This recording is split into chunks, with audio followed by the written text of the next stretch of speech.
আসসালামু আলাইকুম। তো বন্ধুরা, আশা করি সকলে অনেক ভালো আছেন, সুস্থ আছেন। তো বন্ধুরা, আজকের ভিডিওতে আমরা ইউটিউব থেকে যাদের মনিটাইজেশন পাওয়ার পসিবিলিটি রয়েছে তারা কোন কোন দিকগুলো মানলে ইউটিউব থেকে খুব দ্রুত মনিটাইজেশন পাবেন এবং কোন কোন দিক না মানলে ইউটিউব আপনাকে কোনো প্রকার মনিটাইজেশন দিবে না, এবং আপনি যখন ইউটিউবে মনিটাইজেশন পাওয়ার জন্য বা মনিটাইজেশন করার জন্য অ্যাপ্লাই করেন, ইউটিউব কোন কোন দিকগুলো রিভিউ করে আপনার চ্যানেলটা ভালো করে দেখে এবং তারপরে আপনাকে মনিটাইজেশনটা ইনেবল করে দেয়। এই সকল বিষয়গুলো, সকল পয়েন্টগুলো আমি আপনার সামনে পয়েন্ট আকারে তুলে ধরবো। অবশ্যই ভিডিওটা সম্পূর্ণ ধৈর্য সহকারে দেখবেন। আর ভিডিওটা শুরু করার আগে অবশ্যই রিকোয়েস্ট থাকবে, আপনি যদি আমাদের চ্যানেলে নতুন দর্শক হয়ে থাকেন অবশ্যই চ্যানেলটি সাবস্ক্রাইব করবেন আর অবশ্যই একটি লাইক কমেন্ট করে আমাদের পাশে থাকবেন। তো চলুন ভিডিও শুরু করা যাক। তো বন্ধুরা, মনিটাইজেশন পাওয়ার জন্য যে শর্তগুলো আপনাকে মানতে হবে তার ভিতর প্রথম যে শর্ত সেটা হচ্ছে, আমরা সবাই জানি আপনাকে 1 বছরের ভিতরে 1000 সাবস্ক্রাইবার প্লাস 4000 ঘন্টা ওয়াচ টাইম আপনার চ্যানেলের দরকার পড়বে। যদি আপনি এটা 1 বছরের ভিতরে করতে না পারেন সেক্ষেত্রে আপনি মনিটাইজেশন পাওয়ার জন্য পারফেক্ট না। তো অবশ্যই আপনাকে 1 বছরের ভিতরে আপনার চ্যানেলে 1000 সাবস্ক্রাইবার প্লাস 4000 ঘন্টা ওয়াচ টাইম পূরণ করতে হবে। তারপরই আপনি কিন্তু আপনার মনিটাইজেশনের জন্য অ্যাপ্লাই করতে পারবেন। তো বন্ধুরা, এখন আমি দ্বিতীয় যে শর্তটার কথা বলবো, এটা খুবই গুরুত্বপূর্ণ একটা বিষয়। সেটা হচ্ছে, আপনি যদি খুব দ্রুত আপনার চ্যানেলে মনিটাইজেশন পেতে চান সেক্ষেত্রে অবশ্যই আপনাকে আপনার চ্যানেলে অ্যাডভার্টাইজার ফ্রেন্ডলি কন্টেন্ট রিলেটেড ভিডিওগুলো আপলোড করতে হবে। এখন অ্যাডভার্টাইজার ফ্রেন্ডলি কন্টেন্টগুলো কি? অ্যাডভার্টাইজার ফ্রেন্ডলি কন্টেন্ট হচ্ছে এমন কন্টেন্ট যে কন্টেন্টে মানুষ যদি আপনার ভিডিওগুলো দেখে, মানুষ এখান থেকে কিছু শিখতে পারবে, মানুষ কিছু জানতে পারবে, এখান থেকে সে আনন্দ নিতে পারবে। এগুলো হচ্ছে ফ্রেন্ডলি অ্যাডভার্টাইজার কন্টেন্ট, যেটা ইউটিউব স্বচ্ছন্দভাবে আপনার ভিডিওটা সবার কাছে পৌঁছে দিতে পারে। কিন্তু আপনি যদি ফ্রেন্ডলি অ্যাডভার্টাইজার কন্টেন্টের বাইরে গিয়ে কোনো প্রকার ভিডিও তৈরি করেন সেক্ষেত্রে ইউটিউব কোনোদিনই আপনার চ্যানেলটি মনিটাইজেশনের জন্য ইনেবল করবে না। এখন ফ্রেন্ডলি কন্টেন্ট বা এই যে অ্যাডভার্টাইজার ফ্রেন্ডলি কন্টেন্ট ভিডিওগুলোর বাইরে কী কী পয়েন্টগুলো আছে সেগুলো আমি আপনার সাথে বলবো। এই পয়েন্টগুলো যদি আপনার ভিডিওতে থেকে থাকে, আপনার চ্যানেলে এই ধরনের ভিডিও থেকে থাকে, তাহলে কোনোদিনও আপনি ইউটিউব থেকে মনিটাইজেশন পাবেন না। তো চলুন আমরা পয়েন্টগুলো দেখি। পয়েন্টগুলো দেখার পর আপনার চ্যানেলে এই পয়েন্টগুলোর যদি কোনো রিলেটেড ভিডিও থাকে তাহলে অবশ্যই সেই ভিডিওগুলো ডিলিট করে আপনি নতুনভাবে ভিডিও তৈরি করবেন। তো চলুন আমরা পয়েন্টগুলো আগে দেখি। তো বন্ধুরা, এই পয়েন্টগুলোর ভিতরে 1 নম্বর যে পয়েন্টটা সেটা হচ্ছে ইনঅ্যাপ্রোপ্রিয়েট ল্যাঙ্গুয়েজ। দ্বিতীয় যেটা আছে সেটা হচ্ছে ভায়োলেন্স। তৃতীয় নম্বর হচ্ছে অ্যাডাল্ট কন্টেন্ট। আপনি একদমই আপনার চ্যানেলে অ্যাডাল্ট কন্টেন্ট আপনি আপলোড করতে পারবেন না। 4 নম্বরে রয়েছে শকিং কন্টেন্ট। 5 নম্বরে রয়েছে হার্মফুল অ্যান্ড ডেঞ্জারাস কন্টেন্ট। 6 নম্বর যে কন্টেন্টটা রয়েছে সেটা হচ্ছে হেটফুল অ্যান্ড ডিরোগেটরি কন্টেন্ট। 7 নম্বর যে কন্টেন্টটা রয়েছে সেটা হচ্ছে রিক্রিয়েশনাল কন্টেন্ট বা ড্রাগস রিলেটেড কন্টেন্ট। এই ধরনের কন্টেন্ট আপনি একদমই আপনার চ্যানেলে আপনি আপলোড করতে পারবেন না। তো বন্ধুরা, 8 নম্বর যে পয়েন্টটা রয়েছে সেটা হচ্ছে fire arms and related content, এবং 9 নম্বর যে পয়েন্টটা রয়েছে সেটা হচ্ছে কন্ট্রোভার্সিয়াল ইস্যু।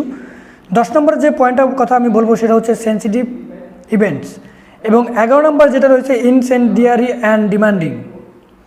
12 নম্বর রয়েছে টোবাক্কো রিলেটেড কন্টেন্ট। টোবাক্কো রিলেটেড কন্টেন্ট মানে আপনার তামাক জাতীয় যত দ্রব্য, এইগুলো নিয়ে যদি আপনি কোনো প্রকার ভিডিও তৈরি করেন সেক্ষেত্রে আপনি মনিটাইজেশন পাবেন না।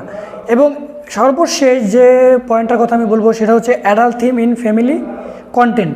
এখন বন্ধুরা, এই যে পয়েন্টগুলোর কথা আমি বললাম, এই পয়েন্টগুলোর কথা কিন্তু আমি নিজে বলিনি, এটা ইউটিউব থেকে তারাই বলতেছে যে এই পয়েন্টগুলোর ভিতরে যদি আপনার কোনো রকম রিলেটেড কন্টেন্ট বা কোনো প্রকার ভিডিও যদি আপনার চ্যানেলে থেকে থাকে সেক্ষেত্রে আপনি কোনোদিনই মনিটাইজেশন পাবেন না।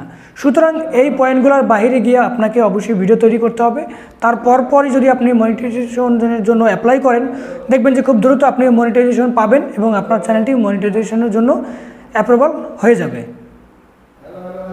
তো বন্ধুরা, মনিটাইজেশন পাওয়ার জন্য 3 নম্বর যে শর্তটার কথা আমি বলবো সেটা হচ্ছে, আপনি যখন 1000 সাবস্ক্রাইবার প্লাস 4000 ঘন্টা ওয়াচ টাইম আপনার চ্যানেলে পূরণ করবেন, পূরণ করার পর আপনি যখন ইউটিউবে অ্যাপ্লাই করবেন মনিটাইজেশন পাওয়ার জন্য, তখন আমি এখন যে দিকগুলোর কথা বলবো সেই দিকগুলো অবশ্যই মাথায় রাখবেন। সেটা হচ্ছে, আপনি নতুন একটা ডিভাইস ব্যবহার করবেন। নতুন ডিভাইস বলতে এমন কোনো ডিভাইস আপনি নেবেন না যে ডিভাইসের মাধ্যমে আগে অথবা পরে কোনো প্রকার গুগল অ্যাডসেন্স অ্যাকাউন্ট তৈরি করা ছিল। সুতরাং নতুন এবং ফ্রেশ, একদম ফ্রেশ একটা ডিভাইস নেবেন। হতে পারে সেটা কম্পিউটার, হতে পারে সেটা ল্যাপটপ, হতে পারে সেটা মোবাইল ফোন, কিন্তু সেই ডিভাইসের মাধ্যমে আগে পরে যদি কোনো প্রকার গুগল অ্যাডসেন্স অ্যাকাউন্ট করা থাকে সেক্ষেত্রে আপনি মনিটাইজেশন পাবেন না। তো আমি অবশ্যই আপনাদের সাজেস্ট করব অবশ্যই নতুন একটা ডিভাইস নেবেন গুগল অ্যাডসেন্স তৈরি করার জন্য। তো বন্ধুরা, আপনি যখন নতুন একটা ডিভাইস নেবেন, নতুন একটা ডিভাইস নেবার পর আপনি যখন গুগল অ্যাডসেন্স অ্যাকাউন্ট খুলতে যাবেন তখন আপনি যদি কোনো প্রকার কোনো ডিভাইসের মাধ্যমে অন্য একটা ডিভাইসের মাধ্যমে হটস্পট দিয়ে যদি আপনি নেটওয়ার্ক আনেন এবং হতে পারে সেটা ওয়াইফাই কানেক্ট করে যদি আপনি হটস্পট চালু করে যদি আপনি ডিভাইসের মাধ্যমে নতুন ডিভাইসের মাধ্যমেও হোক সেটা যদি আপনি গুগল অ্যাডসেন্স অ্যাকাউন্ট করতে যান সেক্ষেত্রে আপনার প্রবলেম হবে। কারণ ওই ডিভাইসের মাধ্যমে যদি ওই ডিভাইসে যদি আগে থেকে কোনো গুগল অ্যাডসেন্স অ্যাকাউন্ট করা থাকে, আপনি আপনার নতুন ডিভাইস ফোন দিয়ে যদি সেখান থেকে নেটওয়ার্ক কানেক্ট করে যদি আপনি অ্যাকাউন্ট করেন সেক্ষেত্রে আপনার সমস্যা হবে।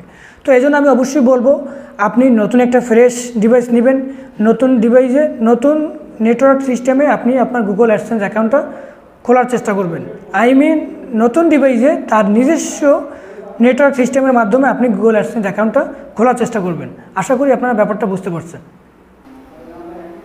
তো বন্ধুরা 3 নম্বর যে শর্তটার কথা আমি বলবো সেটা হচ্ছে আপনি একটা রিয়েল অ্যাকাউন্ট খোলার চেষ্টা করবেন, রিয়েল আইডি দিয়ে।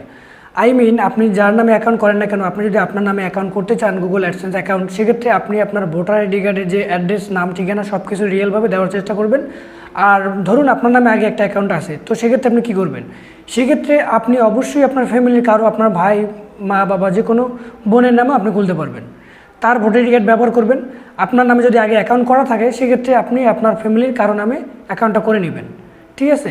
তো আপনি যদি আপনার কোনো ফ্যামিলির কারো নামে যদি আপনার গুগল অ্যাডসেন্স অ্যাকাউন্ট করা থাকে সেক্ষেত্রে আপনি সেই অ্যাডসেন্স অ্যাকাউন্ট থেকে পরবর্তীতে আপনার নামে যে ব্যাঙ্কে অ্যাকাউন্ট আছে সেই ব্যাঙ্কে অ্যাকাউন্টে আপনি টাকা ট্রান্সফার করতে পারবেন, এতে কোনো সমস্যা হবে না। সুতরাং আমি অবশ্যই বলবো আপনি রিয়েল আইডি বা রিয়েল অ্যাকাউন্ট করার চেষ্টা করবেন, এতে আপনার দ্রুত আপনি আপনার মনিটাইজেশনটা পেয়ে যাবেন এবং আপনার গুগল অ্যাডসেন্স অ্যাকাউন্টটা অ্যাপ্রুভাল হয়ে যাবে। তো বন্ধুরা পরবর্তী যে শর্তটার কথা আমি বলবো সেটাও খুবই গুরুত্বপূর্ণ।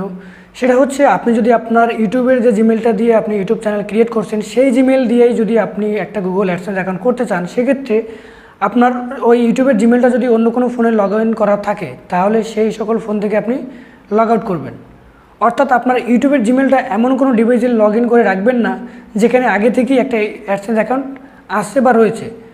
তো সেক্ষেত্রে কী হবে, আপনি যখন আপনার ইউটিউবের জিমেলটা দিয়ে আপনি নতুন করে একটা অ্যাডসেন্স অ্যাকাউন্ট খুলতে যাবেন আর সেই জিমেলটা যদি একটা ডিভাইসে থাকে যে ডিভাইসে আগে থেকেই অ্যাডসেন্স অ্যাকাউন্ট রয়েছে, সেক্ষেত্রে আপনার ওই ইউটিউবের জিমেলটা অটোমেটিকলি আপনি যখন অ্যাকাউন্ট করতে যাবেন ওই ডিভাইসের যে গুগল অ্যাডসেন্স অ্যাকাউন্টটা সেটার সাথে কানেক্টেড হবে। আর কানেক্টেড হওয়ার পর আপনাকে দেখাবে you already have an AdSense account. তখন আপনাকে এই সমস্যাটা ফেস করতে হবে, পরবর্তীতে আপনি আর অ্যাকাউন্ট করতে পারবেন না। তো আমি অবশ্যই বলবো আপনার ইউটিউবের জিমেলটা দিয়ে যদি আপনি অ্যাডসেন্স অ্যাকাউন্ট করতে চান সেক্ষেত্রে সেই জিমেলটা আলাদাভাবে লগ আউট করবেন, লগ আউট করে অন্য একটা ডিভাইসে, যে ডিভাইসে আগে থেকে কোনো প্রকার অ্যাডসেন্স অ্যাকাউন্ট খোলা হয়নি সেই রকম একটা ডিভাইস দিয়ে আপনি অ্যাকাউন্টটা খোলার চেষ্টা করবেন। তো বন্ধুরা মনিটাইজেশন পাওয়ার জন্য সব কিছু যদি আমি ডিটেলসে বলতে যাই সেক্ষেত্রে আপনার ভিডিওটা অনেক বড় হয়ে যাবে, লম্বা হয়ে যাবে। সেক্ষেত্রে আমি দ্বিতীয় ভিডিওতে এটা সিরিজ আকারে একটা ভিডিও করতে চাই আমি। তো আজকের ভিডিওতে আমি 5টা টপিকস বা 5টা শর্ত নিয়ে আলোচনা করলাম। পরবর্তী ভিডিওতে অবশ্যই আমি বাদবাকি যে শর্তগুলো সেটা আপনার সামনে আলোচনা করব। তো সর্বশেষ যে 5 নম্বর যে শর্তটা সেটা হচ্ছে আপনি যখন গুগল অ্যাডসেন্স অ্যাকাউন্ট করতে যাবার সময় দেখবেন ওখানে আপনার ফোন নাম্বার দিতে বলবে। এখন কথা হচ্ছে আপনি যদি চান যে ওখানে আপনি ফোন নাম্বার দিয়ে আপনি অ্যাকাউন্টটা করবেন, আপনি করতে পারেন। আর যদি চান যে আপনি ফোন নাম্বার দিবেন না সেক্ষেত্রে সেটাও করতে পারবেন, কারণ ফোন নাম্বারটা হচ্ছে অপশনাল একটা অপশন। আপনি চাইলে দিতে পারেন, না চাইলে দিতে পারবেন না বা দিতে হবে না। সেক্ষেত্রে আপনি যদি ফোন নাম্বারটা ইউজ করতে চান এমন কোনো ফোন নাম্বার ব্যবহার করবেন না যে ফোন নাম্বার দিয়ে আগে পরে সেখানে আপনার গুগল অ্যাডসেন্স অ্যাকাউন্ট খোলা ছিল। তো নতুন একটা ফোন নাম্বার ব্যবহার করবেন যে ফোন নাম্বার দিয়ে আগে কখনো গুগল অ্যাডসেন্স অ্যাকাউন্ট করা হয়নি। যদি আপনি একটা অ্যাকাউন্ট করতে যান সেক্ষেত্রে যদি আগের কোনো নাম্বার ব্যবহার করেন তাহলে আপনি কখনোই মনিটাইজেশন পাবেন না, গুগল অ্যাডসেন্স অ্যাকাউন্ট আপনার অ্যাপ্রুভাল হবে না। তো এই সমস্যাটা আপনার বারবার ফেস করতে হবে। তো এই ছিল আজকের ভিডিও। আশা করি ভিডিওতে মূল্যবান কিছু তথ্য আপনাদেরকে দিতে পারছি। সুতরাং ভিডিও যদি ভালো লেগে থাকে অবশ্যই আমাদের লাইক কমেন্ট করে আমাদের সাথে থাকবেন এবং আমাদের চ্যানেলে নতুন দর্শক হয়ে থাকলে চ্যানেলটি সাবস্ক্রাইব করবেন পরবর্তী ভিডিও পাওয়ার জন্য।